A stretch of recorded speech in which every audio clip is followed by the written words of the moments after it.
What's up, everybody, and welcome to another episode of Scouting the Fins right here on the Three Yards Per Carry podcast feed, also part of the 5 Reasons Sports Network. The 2025 Miami Dolphins season is officially over, and the Miami Dolphins are standing at the most important crossroads this franchise has faced in over a decade. The Dolphins finished the season with no playoff berth, a season finale loss to New England, a fired general manager, a quarterback's future in doubt, and a head coach whose status, while unofficial, appears increasingly secure.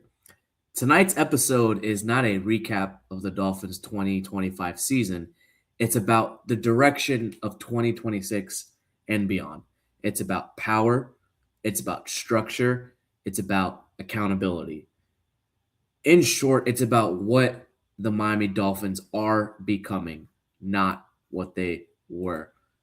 My two co-hosts, Coach and Eric. Gentlemen, I gotta say, first of all, Happy New Year, and what a week, what a day it's been for the Dolphins so far. Yeah, lots of news flying all around. It's definitely been a very polarizing day, I would say, among the Miami Dolphins faithful. But I think that this is a situation where once the dust settles, everyone's gonna have a much clearer understanding of what's going on here. Right now, there's a lot that's kind of up in the air with this franchise, and very succinctly said, kind of at a crossroads. So I'm looking forward to breaking it down and seeing what direction we all want to go in 2026. Yeah, I think if you've kind of followed the breadcrumbs here as the season has winded down, today is not a huge surprise to a lot of people. But that doesn't stop fans from the bloodlust of wanting something else to happen here at the close of the season. It certainly sounds like Mike McDaniel is safe, or at least that it's going to be left up to whoever the new GM is. But for the fans that were hoping for that Black Monday and the clean slate, not necessarily getting that, but looking forward to talking about some of these GM candidates that can hopefully get us going in the right direction. Yeah, and you know what? Let's start off with this. Chris Greer is gone. Champ Kelly has become the interim general manager. They haven't officially stated that they will be giving an interview to Champ Kelly. Tua Tagovailoa most likely looks to be on his way out, as he said today that he would welcome a fresh start, whether it's a fresh, clean slate in Miami or whether it's with another team. Mike McDaniel, publicly non-committal, but privately confident, and critically, him confirming that he will be part of the general manager search. And that tells us something. Eric, that Stephen Ross, according to NFL Network reporting, he wants to give Mike McDaniel a chance to work with the new general manager, work with the new quarterback, and reset the direction of the roster. Here we were a couple weeks ago thinking that if McDaniel was still staying, it would be like a lame duck coach situation. But it looks to me that Ross has given Mike McDaniel such a long leash, and this general manager hire is pretty much the single most important decision Stephen Ross will make. And Mike McDaniel, from the presser today, inserting his name in there, whether if it's for a PR narrative or to establish power and dominance, it's a pretty big power move. Yeah, I mean, the first thing that I want to say is it's not the best thing in the world when the last time something like this happened, the first thing that comes to mind is Adam Gase helping select Joe Douglas in New York. I believe that is the last time something like this happened. But that being said, one of the things that I want out of a new GM more than anything, and it almost sounds like it's not what I'm gonna get, which is a little unfortunate for the Dolphins, is number one, Mike McDaniel is going to be back not just for 2026 but beyond, because we know with the cap situation, 2026 is not going to be a very good year for the Dolphins. We already have those expectations, and so I don't think that there's really. I think that there's built-in job security in the low expectations of next season, because you don't have a quarterback, you don't really have a pass rush right now. And given the Dolphins' cap situation, if you don't have a quarterback and you don't have guys that can rush the passer, those tend to be pretty expensive. You can kind of put 2 and 2 together as to where you're going to be in terms of roster construction. But just going further to the point of like a GM, one of the issues that I had with Chris Greer, the more that I thought about it, was he was really collaborative, I think to a fault. He became a chameleon. I could ask, I never got an understanding of what Chris Greer's football philosophy was. What did Chris Greer really believe in terms of building a football team? He believed whatever his head coach at the time believed. I want a GM that has a strong vision for what the team looks like, because I think when you're talking about resetting a team, there needs to be a top-down vision, and everything needs to flow from that. Because you look at the best teams, they're the ones that have a plan and they stick to it over the course of a 3 to 5 year period. They rarely diverge from it. It's not we're going to fly by the seat of our pants and, kind of whatever happens in the course of the season, we're going to change course. And, the Dolphins have had like 3 identity shifts in the last 3 years. Like, what I want is, and maybe this is what you'll get in finding a GM that can really work with Mike, and finding somebody that actually has a genuine philosophy that meshes with him. But I want a GM that has a strong idea of what he wants for the football team in terms of vision, not just a guy that's going to get what the head coach wants. Yeah, and I agree with that. I think we've kind of talked about this a little bit before. That it feels like the structure that they're setting up still gives McDaniel quite a bit of power, even without Greer in there. And him saying that he's going to be part of this GM search, it kind of reinforces that. And we'll see whether or not that's a good thing. But Eric, I think you and I share the same philosophy there, that we kind of want to see a separation of church and state, right? You want to see two not completely separate, but two very different entities, right? Where your GM is the one that is shopping for the groceries. And yes, your head coach should have some input in it, right? Your coach should kind of guide the direction, kind of set the parameters of the type of players that you're looking at. But your GM and your coaching staff, or your GM and your scouting staff, should be the ones that are actually picking those groceries and giving them to the head coach, so that the head coach is only focused on that 53-man roster and how to get the best out of it. Not, you gave me this, but I wanted this. So I think that I can't say that I'm real thrilled with the direction that we're going, of a GM that feels like he's probably third in command, right? Because you got Brandon Shore that's got the financial side of it. You have Mike McDaniel that has the coaching side of it. And those two, based on the way that Stephen Ross has shown his loyalties, probably still have a bigger influence on whoever this new GM is going to be. And we'll obviously see how that plays out. But just the way that, for me, the breadcrumbs fall, that this GM is more of a glorified scout than a true GM that's going to be setting the roster.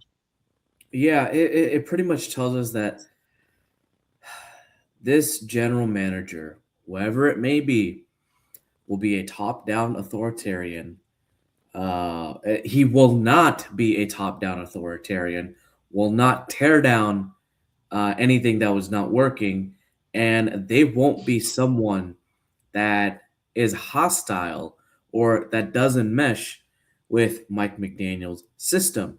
This is going to be a collaborative hire, and from reading the tea leaves, it sounds as if this is going to be Mike McDaniel's guy, not Stephen Ross's guy, not Brandon Shore's guy, not Troy Aikman's guy, who's consulting on this for the Dolphins, but Mike McDaniel's guy.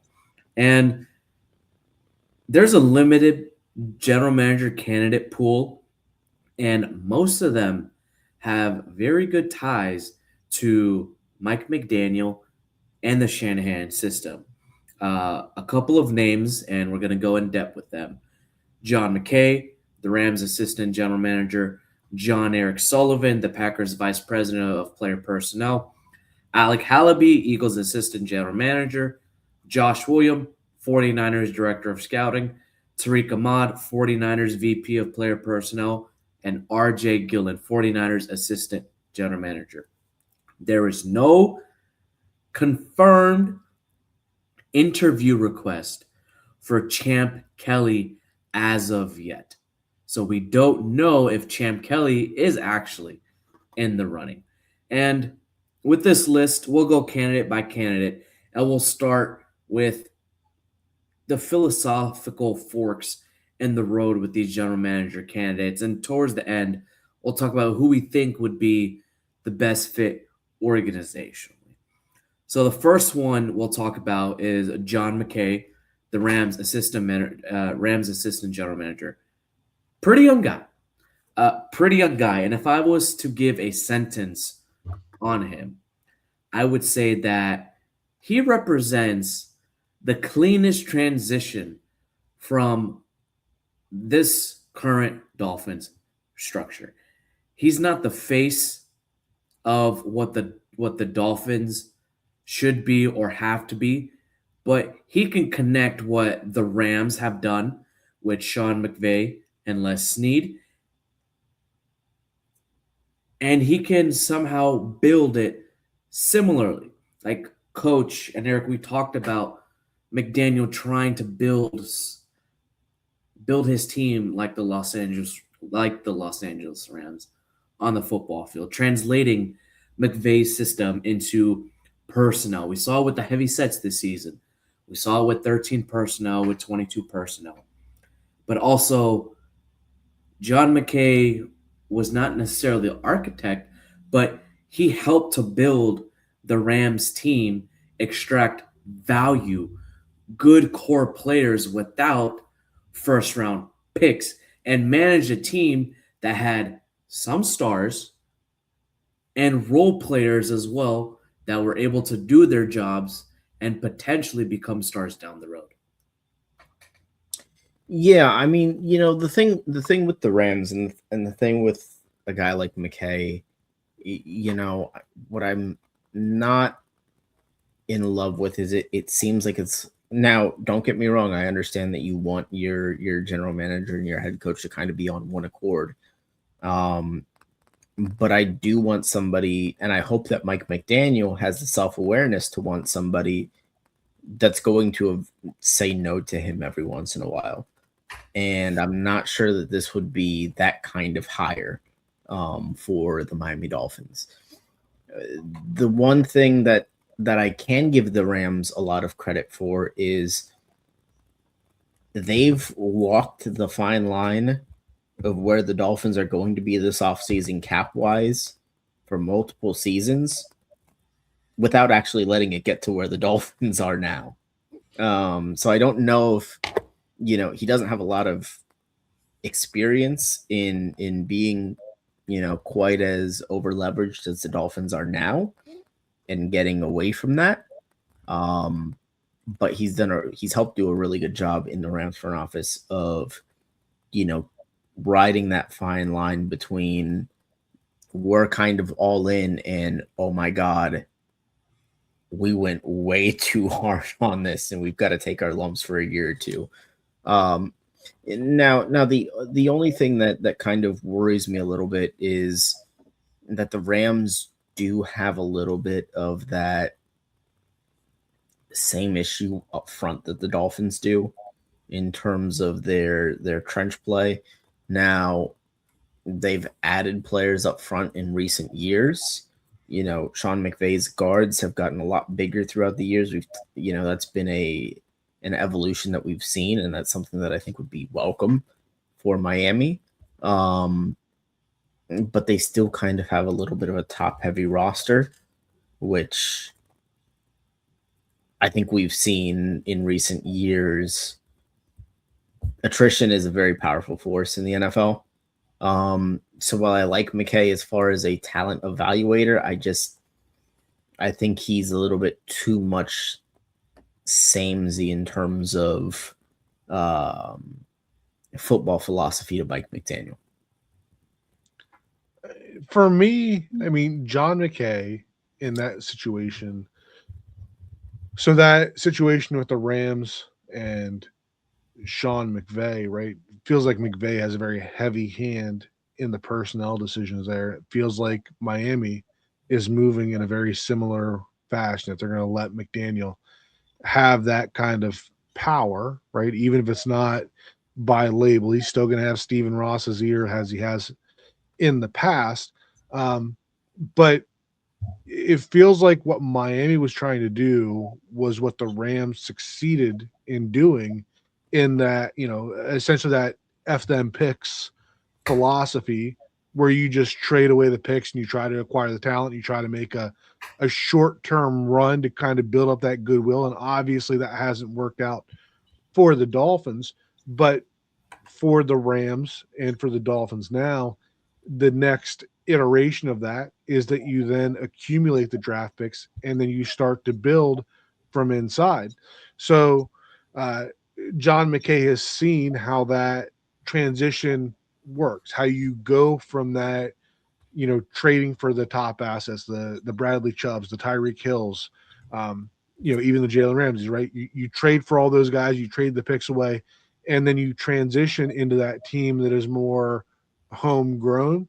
So I will give John McKay credit for being part of that and seeing how that transition works, and that being where Miami is right now. Like, they had a solid year in that sense with their 2025 draft class, but you obviously need more of that. And McKay has seen how that works and how you transition through that, those cap issues, like we talked about there, right? He's seen how you transition through that to the other side. So I think that would be the biggest thing for me, is that, and we'll, obviously a lot of these candidates are going to have familiarity in the system and have an idea of the type of players that you're looking at, especially offensively, when you're talking about a McDaniel Shanahan type scheme. But for McKay specifically, I think just that experience of seeing how that has worked its way through is an important juncture as the Dolphins are at right now. Yeah, I mean, elite cap management under constraints, comfortable at letting McVay drive the scheme. The same could be said if he was here with Mike McDaniel. I think they've got proven, and McKay has a little bit of a proven identity at finding mid-round contributors. I mean, you talk about Puka Nacua, you talk about Kyron Williams, Jordan Fuller, Ernest Jones, Kobe Turner, Byron Young.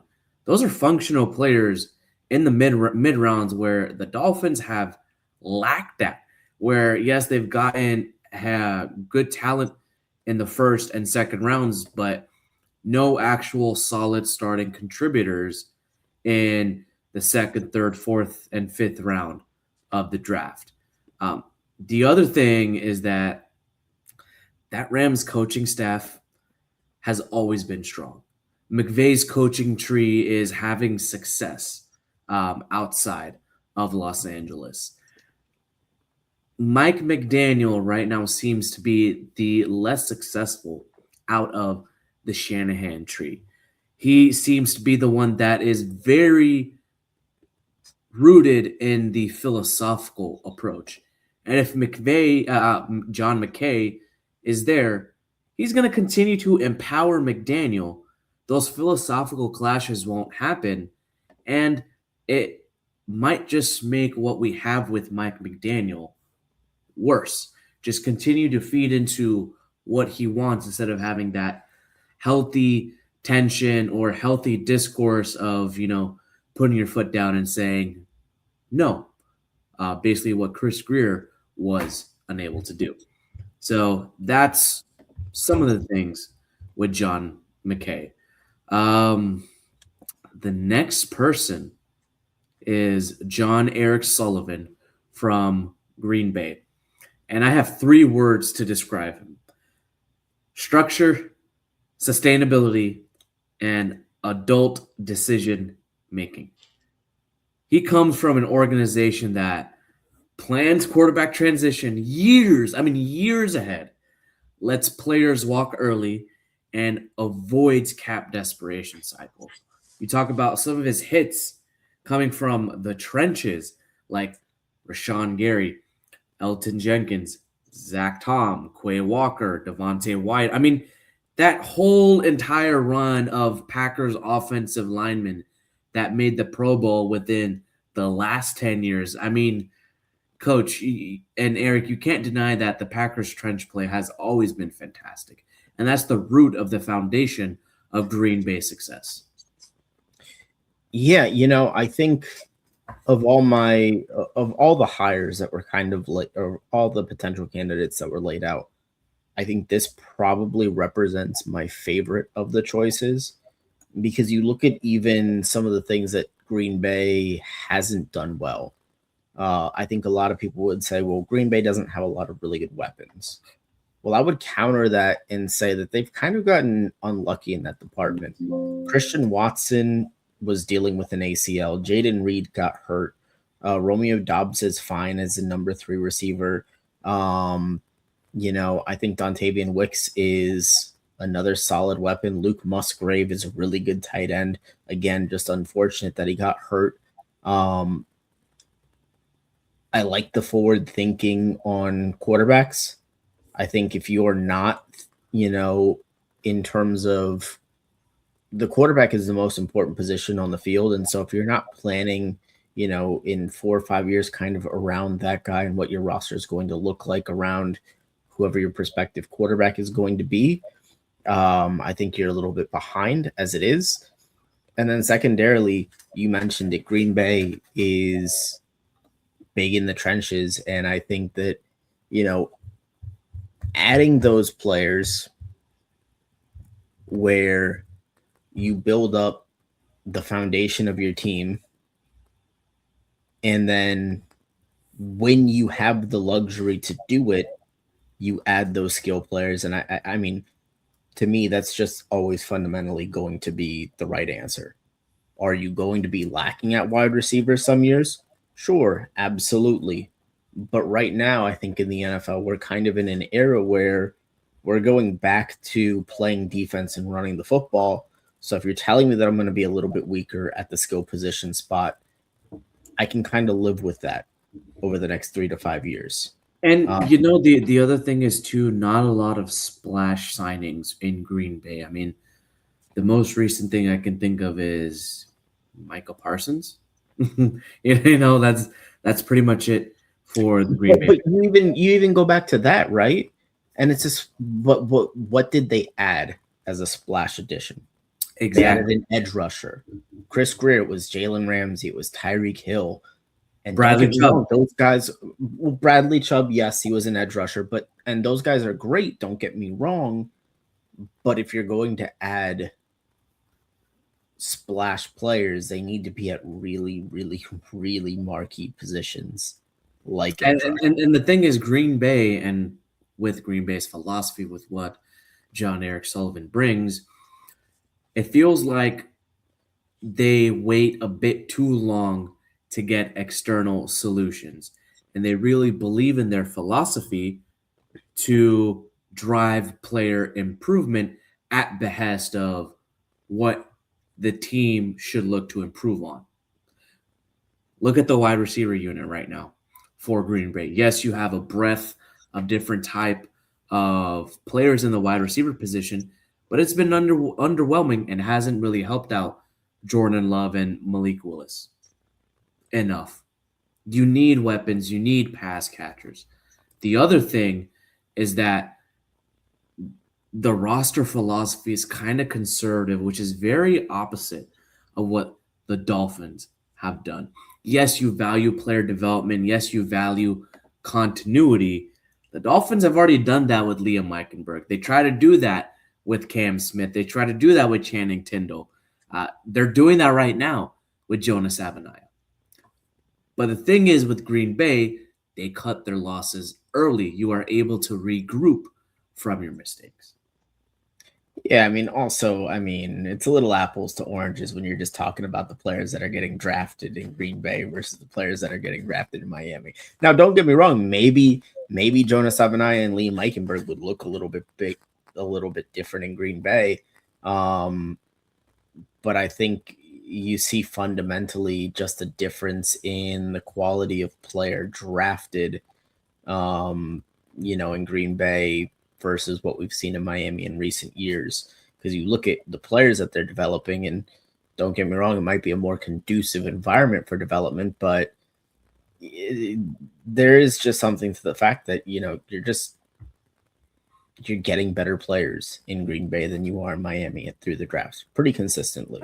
And Coach, it's easier to develop when you do that. Before you go, Coach, I want to rattle off the list of offensive linemen John Eric Sullivan has had a hand in. And I think you're going to like this list. This comes from Simon Clancy.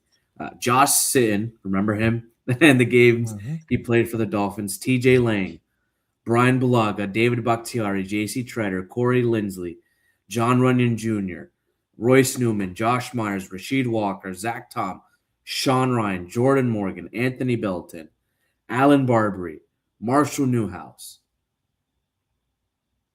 I mean, those are decent to good offensive linemen. But here's the thing with that, and the key word in what Eric was saying is develop, right? That list of names that you just rattled off, how many of those guys were drafted with the expectation that they had to come in and they had to start from day one, right? So if they come in and they don't play well, they're not playing well as backups and they just don't get that chance to move into the starting lineup. Whereas here in Miami, right, the guys that these big time misses are guys that have been drafted and they've needed to step into prominent roles right away, and they weren't ready for it. So that's the big thing for me, that if we were to go with the John Eric Sullivan route, that I would hope that we'd be able to take from Green Bay. And the quarterback situation is a perfect example of that. Like, there were rumblings that the Dolphins had to be careful about the type of backup quarterbacks that they were pursuing with Tua. The Packers have never had that philosophy. They've never worried about how the starting quarterback is going to feel about going out and drafting the best player available, right? And that's not just a quarterback thing either, right? That's every position, that it feels like the Packers are a team that is very good at drafting best player available, pretty much regardless of position. That's going to result in some areas being weaker than others because you don't always get best player available in the position rooms that you want, but you're going to get better overall results when you do that consistently. If your philosophy from start to finish is just draft the best players, then maybe your wide receivers have a few down years, but the flip side of that is that your offensive line is much stronger, right? So you can hold up in pass protection longer, right? It's stuff like that. So I think that what I would hope that we get if John Eric Sullivan is the selection, right, is kind of carrying over that philosophy, that we're not constantly trying to draft for a position that we need filled today, that we are drafting the best player available. And maybe that player, maybe it's look at the running back room right now for the Dolphins is a pretty solid space, right? But maybe the best player on the board is a running back. So you draft a running back, and maybe that running back, maybe he's not Devon Achane, right?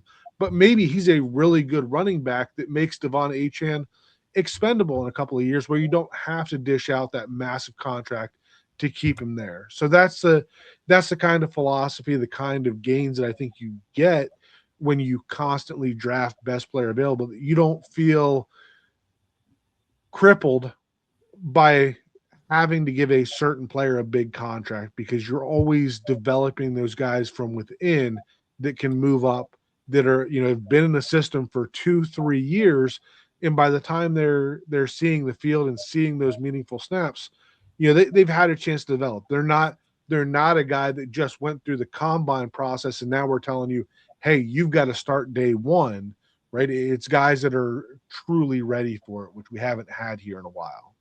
Yeah, and the big thing is that with John Eric Sullivan, you're not emotionally tied to the player that you draft or sign. You can make the adult decision and cut your losses, accept your losses. Um, you you're not going to be built in a position to continue to chase those championship windows, to chase a playoff win. You need someone who knows how to build a foundation, has been in an organization that has built those foundations from the very ground up and sustained it. That is what Miami has been lacking for the last 25, 30 years. And John Eric Sullivan could be that top guy. Yeah, I also like that he has experience with Malik Willis already as well. And what Matt LaFleur's situation in Green Bay could also look like, and that's a potential situation to definitely monitor. All right, before we get to the rest of the general manager candidates, we are going to take a quick break.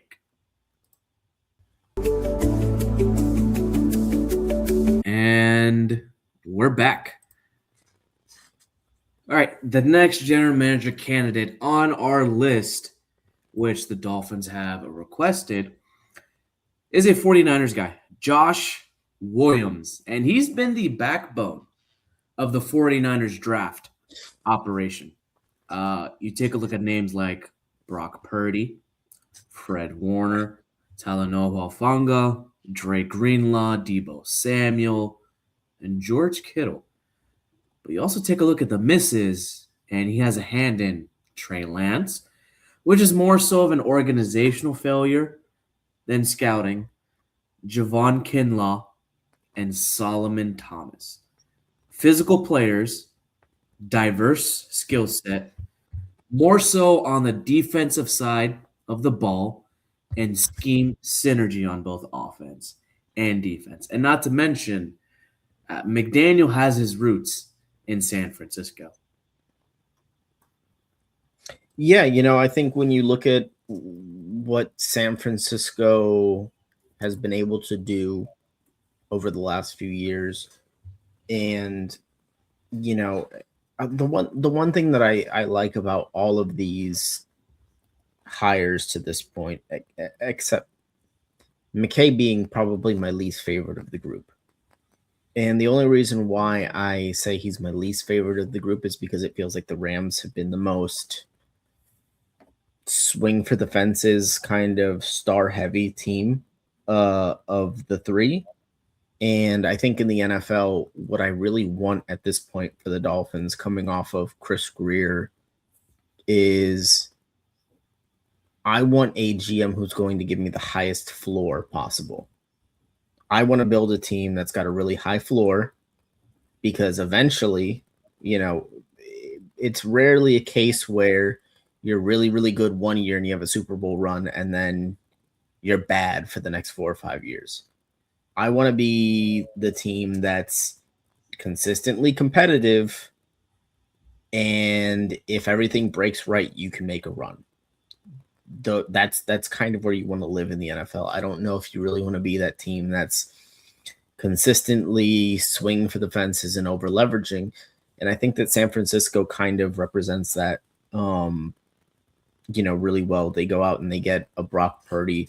They've done very well in the draft. They've been pretty judicious about the players that they do pay. They've been in a pretty good cap spot for the most part over the last few seasons. They've made the flashy addition when possible. But, when you consistently look at the players that have been paid most on the 49ers, it's been a Trent Williams. It's been one of the Bosa brothers. And I just like the idea of building a team specifically in San Francisco. The thing with them over the last 10, 15 years is they did a really good job of building up their defensive line. Not so much in recent seasons, but it's been a running theme with them organizationally that they've just had excellent trench play on the defensive side of the football. And they've gotten better on the offensive side. But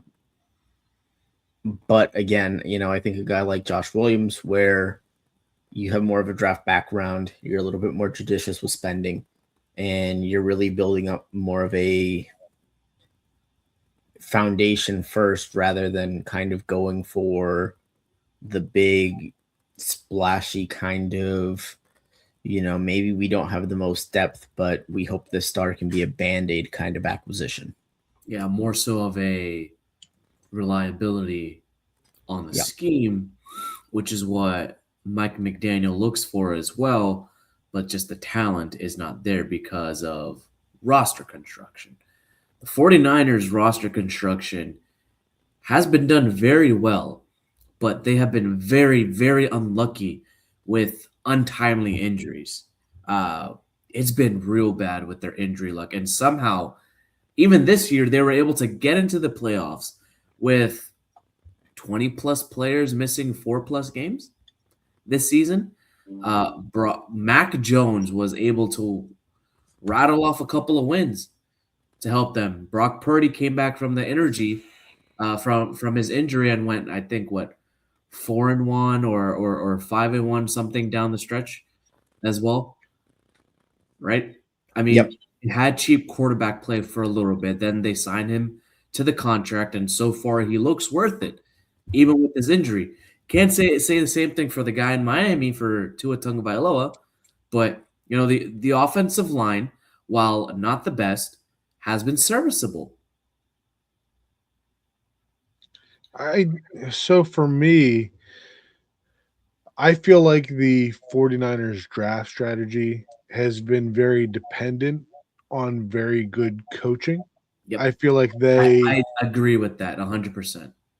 I feel like they pursue players that have elite traits, and then they depend on the coaching staff to be able to take advantage of that. I think that's why on both sides of the ball, even though they have sustained some significant injuries, that they've been able to modify the schemes to fit, right? You're looking through, some of those players that we have on there for the key hits, like, Brock Purdy may not have been able to go to any system and succeed the way that he has, right?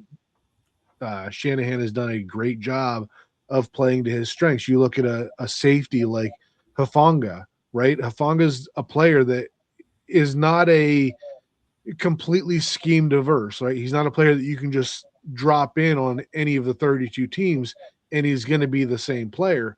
But they do a great job of finding those elite traits and putting those players in the best positions to make make plays. And by being able to do that, as some of those players may either transition out through contracts or get injured, their ability to adjust and be able to maximize those elite traits has been what has, kind of been able to get them through those spots, right? When you look at losing players like Brock Purdy, like Nick Bosa, right? Their ability to transition to whatever is next, right? If you don't have Brock Purdy out there, you got Mac Jones, right? Well, then you're going to have to, I forget what game it was. It was, I think it was a nationally televised game where they gave Christian McCaffrey the ball. It felt like 20 times in a row to start the game. And it was because Brock Purdy's not in the lineup. So, it feels like they have done a good job of being able to modify game plans to fit the talent on the field. Not sure if that's the case with coaching. You're saying it's assisted right. with coaching. Yeah, too. And that's I don't know how great of a fit that is for Miami, because that's been kind of a sticking point through the McDaniel era here that, it feels like they are slow to adjust. So if you're going to go out and, we're going to bring in a 49ers, a GM from the 49ers that comes in with that philosophy that we're going to draft players with elite traits, well, then you need to make sure that you have coaches that are capable of taking advantage of those elite traits. And we're not just going to try to shoehorn them into a system that we have and say, they just need to play well. So that would be my thing with Josh Williams coming in, is that, I feel like you have to have the coaching staff that's willing to work with that, and not a coaching staff that says, this is the scheme, this is what we're going to do, find me players for that.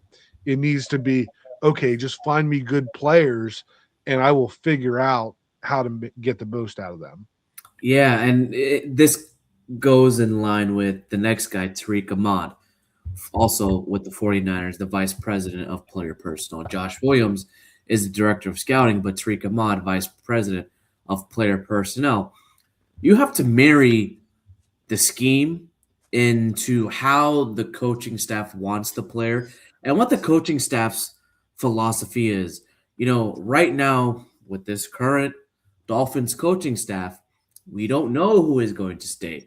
Barry Jackson just came out and said it a little bit earlier, or a little bit later on tonight, that it seems as if the Dolphins are telling these interview candidates for general manager that they have not been told if Mike McDaniel is returning. So Mike McDaniel might not even be the coach. Will Anthony Weaver return? Who is going to be the coaching staff? So if the general manager is coming in, they are going to be forced to work with Mike McDaniel and Anthony Weaver. They need to learn what the coach's philosophies are, learn what type of players they want, learn what type of, personnel groupings, systematic fits there needs to be. With Tariq Ahmad, he was able to do that with the 49ers, even with the coaches being rotated, because the scheme was the same. I think all three of us can say that what the heck was Anthony Weaver's scheme the last 2 years, even with so many different players. We know what Mike McDaniel's scheme is, but he can't really adjust on the fly with whatever players he can pick and choose for. Tariq Ahmad has been able to fit that with the 49ers. You take a look at the injury losses with Dre Greenlaw and Fred Warner.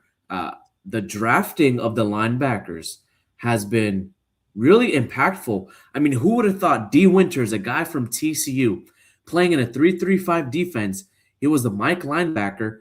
Now he's starting for the 49ers as the Will. He's Dre Greenlaw's replacement. Tatum Bethune. I mean, no one knew who Tatum Bethune was. Nobody knew who Tatum Bethune is. And he's able to somewhat, obviously not fully, but somewhat fill in for Fred Warner. You can talk about the 49ers secondary. They've had injury losses. They've had, rotating guys. They've had a lot of volatility, kind of like the Dolphins secondary. But Renardo Green has been a mainstay. They drafted him. He's the left side cornerback. Demador Lenoir. He was a mid-round defensive back selection. Jair Brown, Malik Mustafa, they drafted these guys as well. And they have been good, not great, but the defense is still working because the defensive line, the scheme, has stayed consistent. So if you're bringing in a guy like Tariq Ahmad, you need the scheme to be consistent. You don't know if you're going to have Anthony Weaver or not. The Dolphins have a lot of free agents on defense as well. So once again, it's going to be another overhaul on this Dolphins defense, and potentially an overhaul in the Dolphins offensive coaching staff and maybe even some offensive players.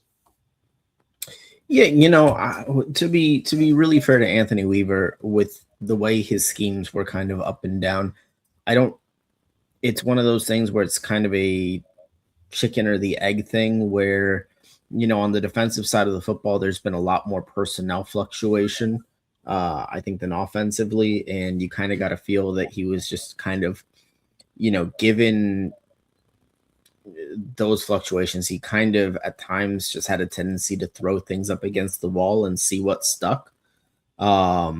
Which, granted, I'd like a little bit more, to steal a Mike McDaniel phrase, conviction in your coaching. But I think with when you bring in a guy like Tariq Ahmad, and he's somebody that's going to be really collaborative with the coaching staff, somebody that's going to, pick players that fit into a specific system. The one thing that I find interesting in what you mentioned in terms of the Barry tweet is it sounds a lot like this is going to be the GM candidates interviewing the existing coaching staff as much as it is Mike McDaniel helping to interview the GMs. Both sides are kind of going to be feeling each other out in the situation. But with a guy like Ahmad, my thing is he has a track record of drafting a certain type of player for the scheme that San Francisco runs. And, if he's given the opportunity to influence a coaching search, I would hope that he leans in that direction where he is most comfortable and where he's had success in picking that archetype of player. The other thing that San Francisco's done pretty well is sort of the numbers side of things with the contract extensions and the evaluations. I tend to value that a little bit less in the GM search because we still have the idea that Brandon Shore is going to be the number one guy as far as the numbers and the capologist side of things goes. But, as far as having a really good synergy with your coaching staff, I like that out of a guy like Ahmad in terms of, hey, I can identify players that can play within this system, and I'm going to go out and pursue those guys. It sounds like a very simple concept, but it is something that it's not an easy thing to do in practice for an executive. Yeah. I was just going to say quickly, it's obviously going to be difficult to figure out who is responsible for what when we're looking at, especially with the multiple candidates that we're interviewing from the 49ers.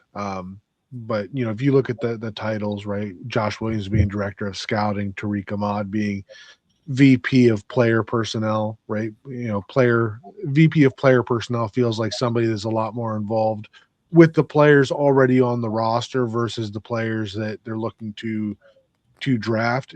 And I feel like the 49ers over the years have done a very good job of identifying the right players to keep around and continue to build around, and the right players to let go.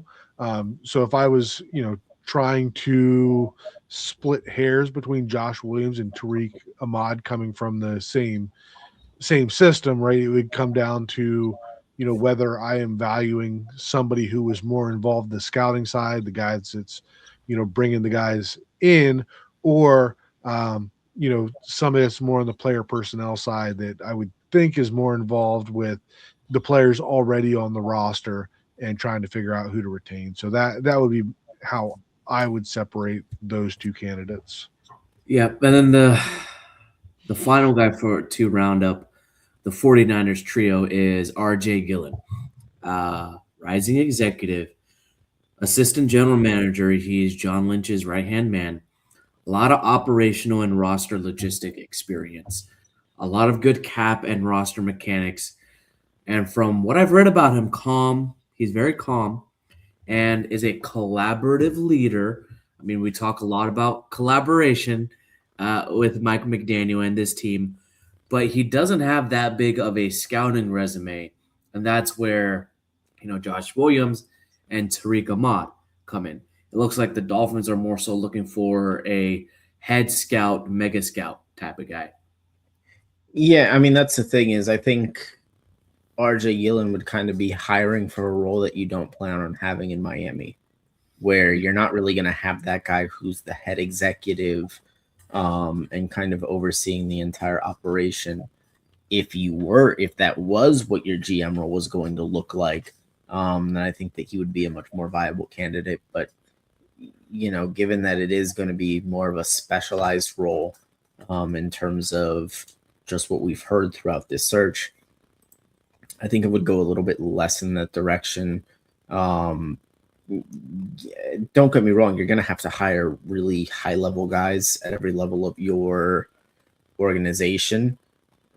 But to go with a guy that's, a little bit more operational oriented, overall kind of executive level, feels kind of risky when you're asking him to kind of be that glorified scout guy. Yeah, I agree with that. For me, RJ Gillen feels like it would kind of be probably the closest thing. I don't want to, slander him, right? But the closest thing to a Chris Greer type role, where it's a guy that is more an overseer of the scouting, but not necessarily making those final decisions, right? I feel like, if Stephen Ross is really leaning into Mike McDaniel and he's looking to give Mike McDaniel more power in personnel decisions, that it feels like RJ Gillen would be the kind of guy that you would look at that, would come in, oversee the scouting department and, feed the information to Mike McDaniel, but maybe not the guy that's necessarily, picking the groceries off the shelf. Yeah. And the final guy, Alec Halaby, who you can quote unquote say is the numbers guy. He represents process dominance. A lot of hits coming from him. The extension timing of Jalen Hurts, the drafting and signing of Jordan Mailata, Landon Dickerson, Cam Jurgens, and a lot of the contract surplus exploitation that the Eagles were at the forefront of. They don't have a lot of cap issues, and they have fielded a very competitive team since 2018. Okay, they've had some defensive back churn. Obviously, they've had some aging vets. They've had to replace. They've had to get younger, but the Eagles' defense is great. They have a really, really great defensive coaching staff. The offense, you can say, is a little bit, but they're getting the job done. They've had some inefficiencies in signing free agents because they believe in developing, and it's kind of bit them in the butt a little bit because it shows their overconfidence in replacement level depth players. Specifically, in the secondary before the year before they had drafted Quinyon Mitchell and Cooper DeJean, and there was one more safety I'm forgetting as well because they just, yeah, and they just had a complete back churn in the secondary. So they had replacement level depth. They believed in them, but it didn't really pan out. Yeah, I mean, listen, I can live with, one or two down years at a position if you tell me that you're going to get me 3 Pro Bowl talents to fill out that position group within the next year or two.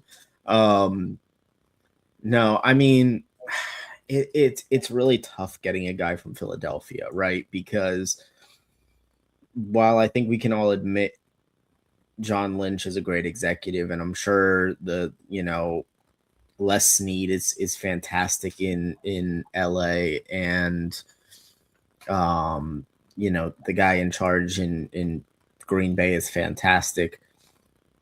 I do kind of penalize a guy like Alec Halaby for he's if you're in Philadelphia and you're coming from the front office there, you're going to be living in Howie Roseman's shadow for a little while, because he is one of the best 5 executives I think of the 21st century period in the sport. But I think when you look at what Philadelphia's done throughout the draft in terms of just, I mean, you're talking like Ozzie Newsome levels of consistency here over the last 10 to 15 years. Whatever it is that they're doing just from a process perspective of how they identify players, I'm all for it. Now it seems like they kind of do the Chris Greer thing of they're not afraid of injured players. It just seems to kind of work out for them. I still remember a guy like Nakobe Dean falling to them in the third round because he had those injury questions, and he's been just such a fantastic player.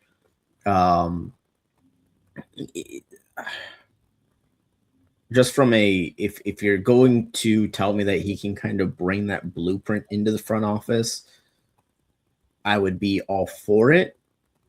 But again, in just overall in sports, there's always kind of been guys that want to bring the last place that they were to the next place that they're going, and it never seems to quite work out in that way. So I just, you can't take Philadelphia's blueprint and just copy paste in Miami. It's not going to work. It's a different organization.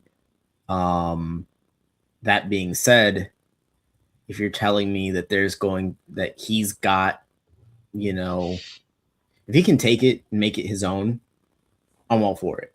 Because like I said, I think Philadelphia is one of the best run front offices in football. It's just I'm dubious of, anyone that's kind of in the shadow of Howie Roseman being able to kind of duplicate what they do.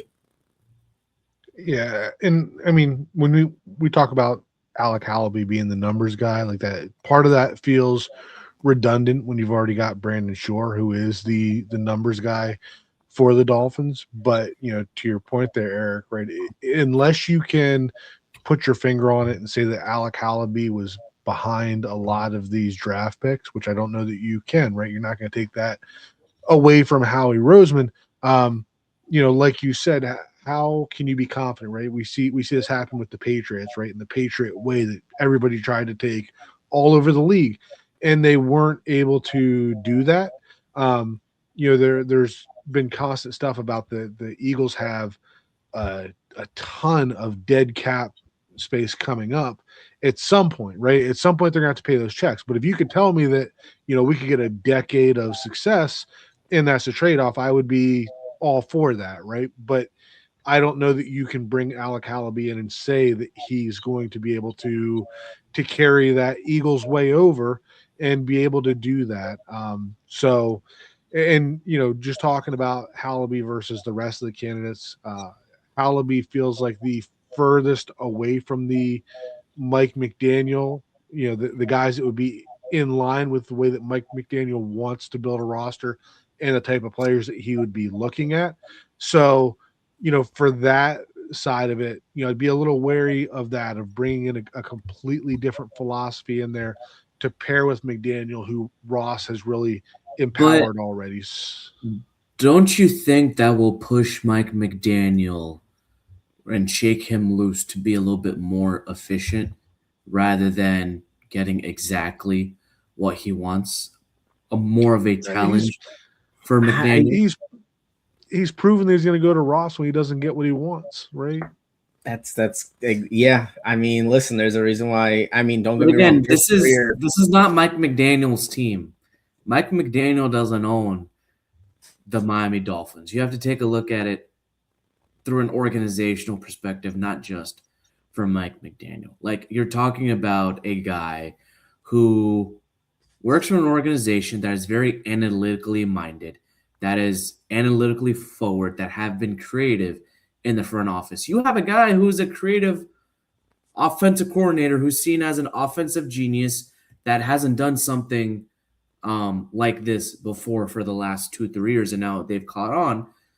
You got a guy who, is part of an organization that has had creative cap flexibility, uses, analytics within scouting. Now, don't get me wrong, Hallaby doesn't have the strongest scouting background, but you have the structure and discipline in how the front office is run.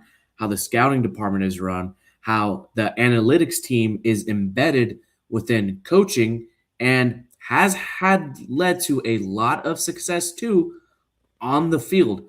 You would think you would try to at least marry both of those good things to create, a disciplined, analytical, forward, and creative organization. That would be wonderful. I agree with everything you're saying, right? And But you know what? McDaniel would have to justify his decisions to him with data. yeah, but again, like McDaniel said that somehow he is part of this GM search, right? That just makes me feel like Ross is still empowering him, right? And while we'd like to think that McDaniel is going to adjust, going to be able to mesh with somebody that has a different philosophy, like McDaniel doesn't even seem to be able to so far adjust within his own philosophy, and we're talking about him trying to adjust with somebody who has a different philosophy. Maybe I'm wrong. Hopefully, I am wrong. If it is Alec Hallaby, that's just my thoughts on it. Yeah, I mean, listen, from a personality standpoint, I would imagine Mike McDaniel would be very welcoming of the analytics as the Yale guy. But that being said, to Coach's point, I do wonder, whether it's true or not, the perception of how this whole thing went down and the way that it's being reported and some of the language that's being thrown out there by the insiders, where you have Ian Rappaport saying, well, Mike McDaniel really hasn't gotten a fair shot with his quarterback and his GM, kind of reads like either Mike McDaniel or someone in his camp is just kind of thrown those two under the bus. That's my biggest concern, is when the going gets tough and there's disagreements, because you can disagree all you want if you're successful. We see that in the Philadelphia Eagles organization all the time. Those guys, they get along only half the time, but as long as you're winning, it doesn't particularly matter. But that being said, I like the idea of kind of, Mike McDaniel is like a chef a little bit, where it's like cooking is more art than science. I would like him to add a little bit of science into his art offensively. And maybe if there has been some reflection, I think Hallaby would be a decent option for that. All right, that pretty much sums it up for tonight's episode. Make sure you stick with us here, Scouting the Fins, part of the 3 Yards Per Carry podcast feed, also part of the 5 Reasons Sports Network. We will see where this latest drama of the Dolphins, Mike McDaniel, goes on. As always, y'all, go Fins.